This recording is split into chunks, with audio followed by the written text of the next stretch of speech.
As we approach the new year, tens of thousands of U.S. troops are leaving the military and entering a really tough job market. And it's especially hard for female vets with families to find work and housing.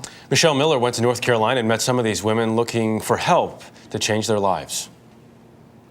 You passing all these pages. I thought you wanted to read a certain story. Shawn McClain served in the Army for 4 years. I would do it all over again because I loved it.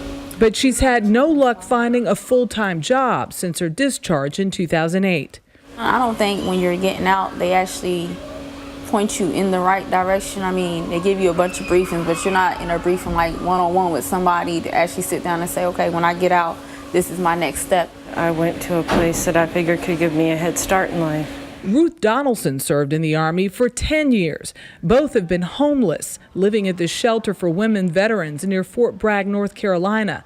It's called the Jubilee House and was started by former Navy chaplain Barbara Marshall. You're in the military, everything's taken care of for you.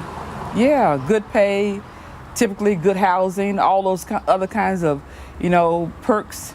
But then when you leave that setting, you've got to kind of start from ground zero. Real life hits. Absolutely. Is that okay?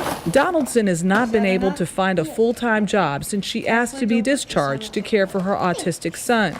That was 3 years ago. It's much harder to give our experience from the military and have it transition over into a job that civilians would find acceptable.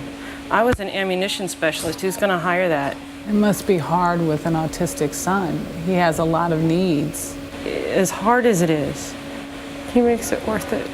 He's my family, so he's what I've got.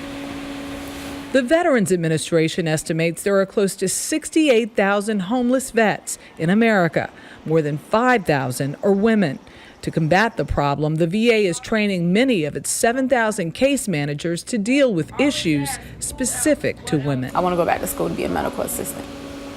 So once I get into school, I figure things will start lifting up. And it already has. With Barbara Marshall's help, both women have moved into VA-subsidized housing. Ruth Donaldson is on her way to getting her degree in computer graphic design. And hopefully a paycheck to support her son Dante. You're in school. I figured that's one way to get out of the minimum wage jobs and finally create a future that's stable for him and me. He'll know his mom loves him and he's got a place to come home every day after school, and I will be there waiting.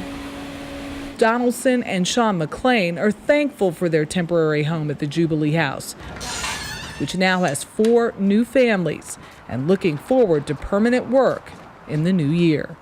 Michelle Miller, CBS News, Fayetteville, North Carolina.